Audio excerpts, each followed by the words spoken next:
बिहार चुनाव के पहले ही केंद्रीय मंत्री रामविलास पासवान की मृत्यु की दुखद खबर आई और इस वक्त बिहार में सारे नेता गमज़दा हैं।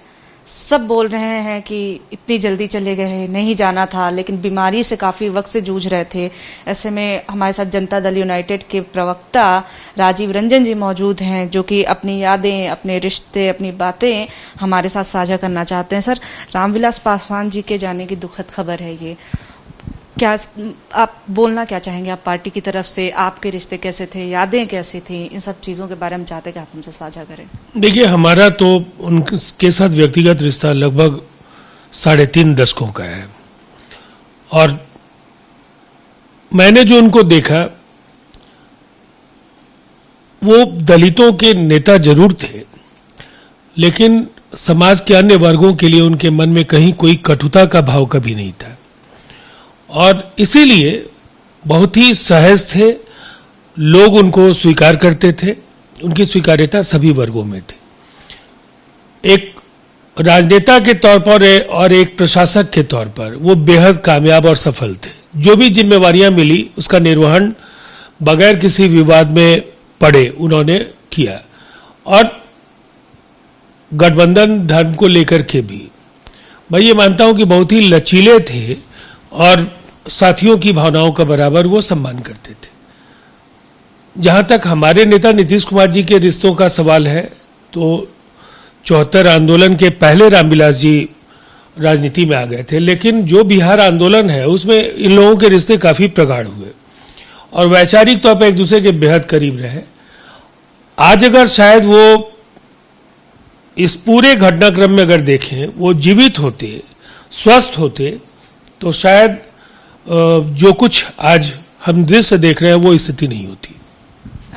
कल उनका पार्थिव शरीर सर पटना आ जाएगा, अंतिम संस्कार होगा, परिवार रहेगा, तो पार्टी के नेता और बाकी लोग तो जाएंगे परिवार का ढांढस बंधाने के। निश्चित तौर पर ये न केवल एक सार्वजनिक जीवन का शिष्टाचार है, उनके व्यक्तिगत रिश्ते सबके साथ बेहद महत्वपूर्ण रहे हैं और इसीलिए लोग बड़ी संख्या में आएंगे उनको आखिरी बात मिलने के लिए, उनको अपनी अश्रुपूरी श्रद्धांजलि देने के लिए। देखिए, स्वर्गीय रामविलास पासवान के लिए हर कोई यही बोल रहा है कि बहुत अच्छे मित्र थे, बहुत अच्छे रिश्ते थे। ये उनका व्यवहार ही था कि इस वक्त सारी पार्टियों के नेता बिहार में गमज़दा हैं, सारी पार्टियों के नेता रो रहे हैं, बोल रहे हैं, दुखी हैं कि आखिर इतनी जल्दी ये सब कैसे हो गया, इतनी जल्दी नहीं जाना था। कैमरा पर्सन अरविंद कुमार के साथ में शांडिल्य, एबीपी न्यूज, पटना। चुनाव से पहले आरोप प्रत्यारोप तो लगते ही रहते हैं, लेकिन परेशानी तब होती है जब पार्टी सरकार में हो और यही परेशानी जदयू के साथ हो रही है। तमाम आरोप लग रहे हैं, जिनमें से एक है कि मंजू वर्मा को टिकट क्यों दिया गया, जो कि मुजफ्फरपुर बालिका गृह कांड जो हुआ था उसमें उन्होंने इस्तीफा दिया था, इस्तीफा लिया गया था उनसे, एक आरोपी रही है वो, फिर भी इस बार चुनाव में उनको टिकट मिल गया। सर, इस तरह के आरोपी छवि जो है, अपराधी छवि कि महिला को टिकट देना कैंडिडेट को, क्या आपको नहीं लग रहा परेशानियां बढ़ाएगा और क्यों आखिर ऐसे छवि के इंसान को टिकट दिया जा रहा है? मुझे ऐसा लगता है कि मंजू वर्मा जी को लेकर के उस समय उनका इस्तीफा इसलिए मांगा गया था कि अगर आपके खिलाफ आरोप हो तो निसंदेह सार्वजनिक जीवन में जब तक पूरी जांच और कोर्ट का फैसला नहीं आ जाए तब तक आपको अपनी जिम्मेवारियों से मुक्त रहना चाहिए और उन्होंने उस भावना का सम्मान किया, अपने पद से इस्तीफा किया। लेकिन जो कोर्ट्स के अलग अलग कोर्ट्स के जो फैसले आए उन फैसलों से एक बात बिल्कुल साफ हो गया कि मंजू वर्मा जी की भूमिका सीधे तौर पर कहीं नहीं थी और जो लोग ये सवाल खड़े कर रहे हैं वो आज अरुण यादव की पत्नी को टिकट दिए जाने के सवाल पर या राजबल्लभ यादव की पत्नी को टिकट दिए जाने के सवाल पर मौन क्यों है। ये दोहरे मानदंड राजनीति में जनता समझती है। जहां तक मंजू वर्मा का सवाल है, एक पिछड़े वर्ग से वो यहां तक आई, उन्होंने काफी मेहनत से अपनी जगह बनाई है और उनके खिलाफ कोई आरोप साबित नहीं हुआ, तो वैसी स्थिति में उन्हें सार्वजनिक जीवन में अवसर दिया जाना कहीं से भी गलत नहीं है। लेकिन सर मंजू वर्मा की बात पे दूसरी पार्टियों का जिक्र करना, दूसरे कैंडिडेट्स का जिक्र करना, कहीं ना कहीं ये तो एक डिफेंसिव तरीका है बचाने का खुद को। लेकिन सवाल तो ये भी है ना सर, भले ही सीधे तौर पे ना रही हो, लेकिन वो आरोपी हैं और ये बहुत ही जघन्य मामलों में से एक था जो हुआ था। तो ऐसे में अगर मामला भी साफ नहीं हुआ है तो फिर भी टिकट देना परेशानी वाली चीज तो है ना सर। देखिए, इस पूरे प्रकरण के उद्भेदन में राज्य सरकार की भूमिका बेहद साफ सुथरी रही है। हम लोगों ने कोर्ट मॉनिटर्ड इंक्वायरी की बात कही, सीबीआई जांच की सिफारिश की, जो रिपोर्ट सामने है और जो उसके बाद कोर्ट का फैसला है उसमें मंजू वर्मा के खिलाफ कोई साक्ष्य नहीं है। और इसीलिए मंजू वर्मा या किसी भी व्यक्ति जिसके खिलाफ आरोप लगे, लेकिन अगर वो भारतीय दंड संहिता के जो नए प्रावधान है, अगर आप दागी हैं, आपके खिलाफ अगर कोई सजा का ऐलान हुआ है, तब आपको चुनाव लड़ने से अयोग्य करार दिया जाएगा। लेकिन ये कहीं से भी उन पर लागू नहीं होता है। लेकिन जिन दो लोगों को उपकृत करने के लिए राजद ने बैकडोर का सहारा लिया, उनकी पत्नियों को टिकट देने का रास्ता अख्तियार किया, उसमें राजबल्लभ यादव सजा याफ्ता है बाजाफ्ता। इसलिए इस फर्क को समझना पड़ेगा।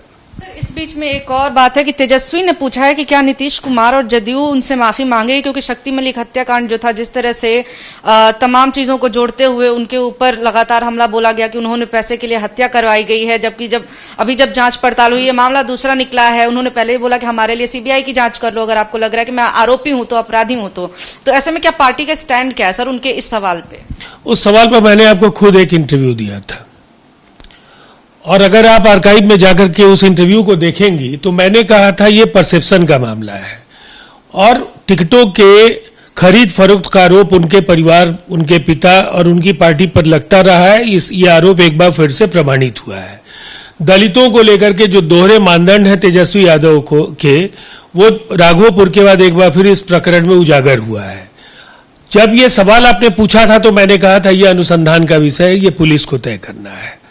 और आज भी हम कायम हैं कि इस पूरे प्रकरण में जो दो मुद्दे हैं, सार्वजनिक जीवन में शुचिता और पारदर्शिता की जो भूमिका है, जो चुनाव सुधारों को लेकर के लोकतंत्र के शुद्धिकरण का महायज्ञ है, इसमें अगर आप टिकटें खरीद फरोख्त करने का आरोप आप पर लगता है तो ये चिंता पैदा करने वाली परिस्थिति है। और ये चूंकि आरोप इसलिए भी काफी हद तक सही दिखता है कि इसके पहले भी ऐसे आरोप आपके परिवार के खिलाफ लगते रहे हैं। सर, एक चीज है, जिस तरह से भाजपा, जदयू और लोजपा में ट्रायंगल बन रहा है, त्रिकोणीय जो रिश्ता है वो बन रहा है कि भाजपा के साथ है, जदयू के साथ नहीं है। ऐसे में चिराग पासवान ने हमला बोला कि जदयू को वोट देना बिहार को बर्बाद करना है। रामेश्वर चौरसिया, उन्होंने भी हमला बोला। तो इस पे पार्टी क्या बोलना चाहेगी, जिस तरह से लगातार एक पार्टी को, आपके ही सहयोगी को वो समर्थन दे रहे हैं और आपके लिए इस तरह की बातें वो बोलते रहे हैं, तो उस पर सर अभी आप क्या बोलेंगे? सबसे पहले तो ये पूरा दृष्टिकोण अनैतिक है। आप एक गठबंधन के चुने हुए नेता के खिलाफ बोल रहे हैं और दूसरी तरफ किसी भी जुगत भिड़ा करके दूसरे घटक के साथ आप रिश्तों को बनाए रखने की कोशिश कर रहे हैं। लेकिन जब दूसरा घटक आपको झटक रहा है तो फिर ये एक तरफा प्यार का एक बहुत ही खूबसूरत फसाना दिखता है। आप कहें कि मुझे बहुत आप पसंद है और दूसरी तरफ से ये कहा जाए कि कोई सवाल नहीं उठता है, आपसे दूर दूर तक का हमारा रिश्ता नहीं है और आपसे जो रिश्ता रखेगा उसके खिलाफ कठोरतम कार्रवाई हम करेंगे। ये ऑन रिकॉर्ड देवेंद्र फडणवीस ने भी कहा, भूपेंद्र यादव ने भी कहा। और ये चुनाव केवल हमारे लिए जितना जरूरी नहीं है उतना भारतीय जनता पार्टी के लिए भी जरूरी है। जन आकांक्षाओं के अनुरूप नीतीश कुमार जी के नेतृत्व में एक लोकप्रिय सरकार बने, ये 11-11.5 करोड़ बिहारियों की इच्छा है और विकास के मार्ग पर बिहार को आगे ले जाने के लिए आवश्यक भी है। तो देखिए, हर मुद्दे पर जनता दल यूनाइटेड की तरफ से राजीव रंजन जी ने दो टूक जवाब दिए हैं। चाहे मसला मंजू वर्मा का हो, आरोप तो साबित हुए नहीं है तो फिर उनको दागी कैसे कहा जाएगा, या फिर मसला हो तेजस्वी का ये बोलने का कि भैया हमारे ऊपर आपने इस तरह से हमला किया और आपने हमें झूठा फंसाया। तो बात तो ये भी है कि जदयू लगातार बोलती रही है कि जांच का विषय है, लेकिन पहले क्योंकि इतिहास रहा है इस वजह से हम इस मामले की जांच चाहते हैं। तो ऐसे में साफ साफ बातें करते हुए जनता दल यूनाइटेड दिख रही है और विजन जो है वो क्लियर अपना रखने की कोशिश कर रही है।